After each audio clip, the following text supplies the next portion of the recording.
Aqui mais uma transmissão da Academia Dynamis de Engenharia Geotécnica com a nossa live de sexta-feira, 19 horas, todas as quintas, sextas e sábados, 19 horas. Estamos aqui enquanto houver esse encargo no meu coração de estar apresentando esses estudos que a gente faz sobre a vida espiritual e procurando atingir o coração dos senhores que me ouvem, que me veem, de tal sorte a também a desenvolver a experiência espiritual ou ingressar com o novo nascimento, uma vivificação do espírito e poder iniciar uma vida espiritual. Bom, sem mais delongas, vamos dar continuidade ao título A Vida Cristã nos Lugares Celestiais. Esse é o vídeo número 2 do Luiz Fontes e isso está no canal YouTube original, Celebrando Deus, lá de Goiânia, e na nossa playlist D736, no nosso canal YouTube, cujo endereço é Engenheiro Mauro Lozano, tudo junto. Venha participar do nosso trabalho, que é um trabalho para a glória de Deus.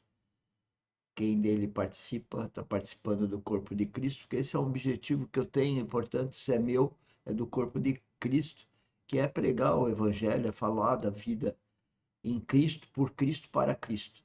E isso é uma vida que é eterna. Começa nessa situação carnal, mas progredirá para uma situação celestial. E vamos então à vida cristã nos lugares celestiais que começa agora, tá bom? Então vamos passar para lá.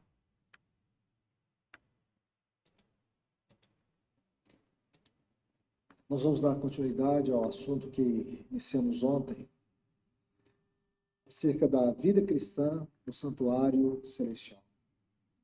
A vida cristã na definição mais profunda da palavra. A vida cristã, do ponto de vista da gloriosa obra de Cristo no Calvário.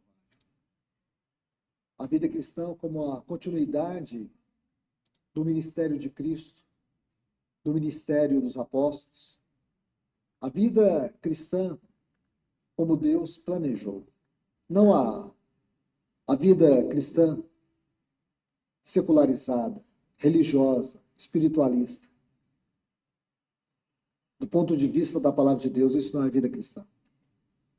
Isso é um modelo degradado de espiritualismo morto. E nós não fomos chamados para viver isso.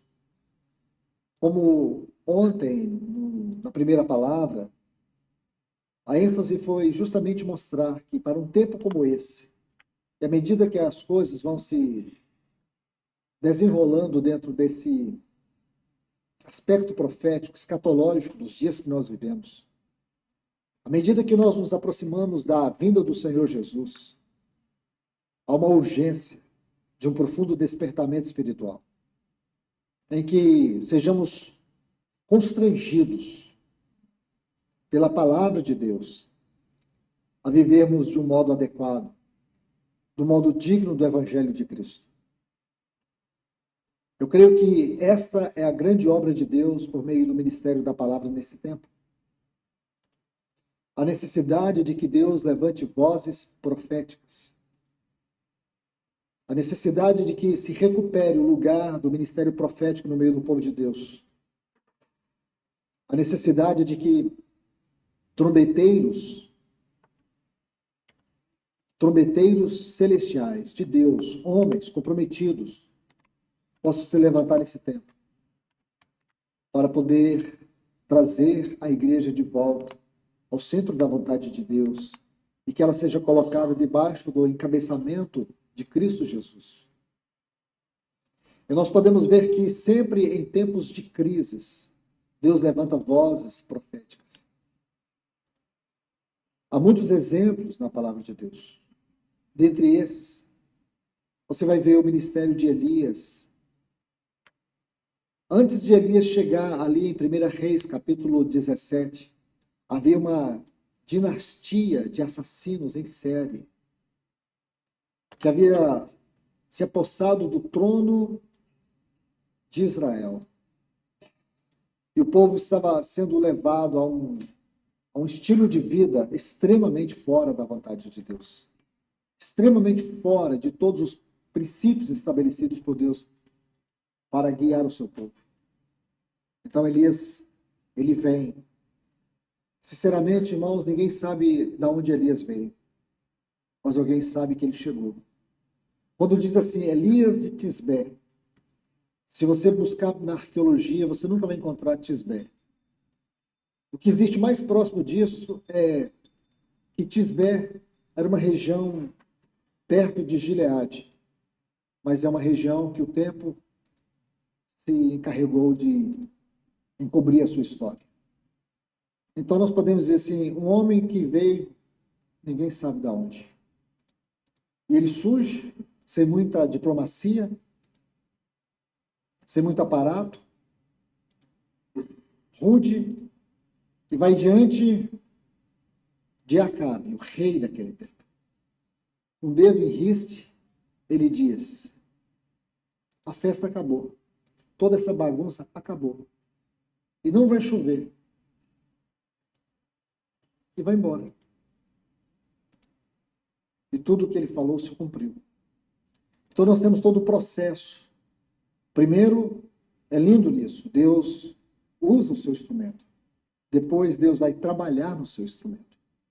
E depois Deus traz o seu instrumento para terminar de executar a sua obra. Então nós precisamos hoje, irmãos, que Deus levante vozes que possam expressar o testemunho de Deus. A história de Elias é uma história mística. Como eu disse, ninguém sabe de onde que ele veio. Mas há algo singular sobre a sua vida, o seu nome. No hebraico, Elias significa Ele é o meu Deus. E a vida toda de Elias vai ser marcada por esse simples fato. Deus sempre esteve com ele.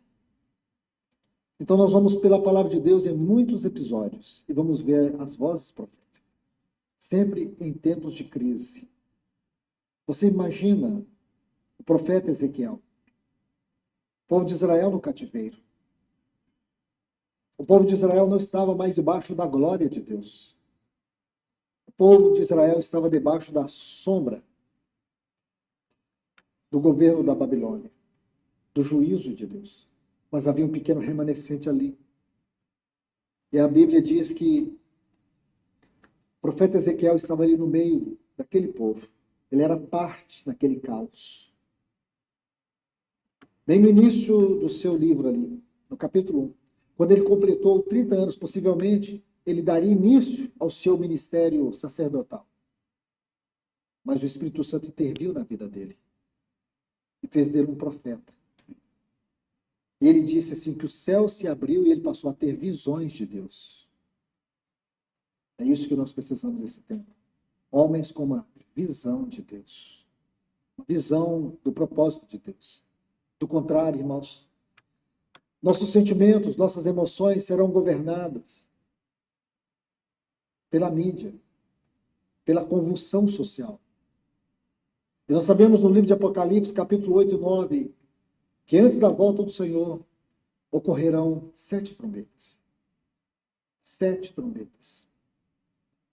E cada uma dessas trombetas manifestará o juízo de Deus sobre as nações. Então nós precisamos nos preparar para isso. Considerando que o atual momento que nós vivemos, você pode perceber à sua volta quantos conflitos, quantas guerras e rumores de guerra. A degradação social, a perversão moral. Nós vivemos a noite mais tenebrosa, escura e vergonhosa da jurisprudência, onde os juízes se coadunam com a classe política para poder ofender o testemunho de Deus, ofender as pessoas de bem. Então nós vivemos conflitos por todos os lados, crises por todos os lados, em um só momento. Alguns estudiosos dizem que em nenhum momento da história da humanidade podemos encontrar um período como esse. onde você pode alinhar vários conflitos e crises.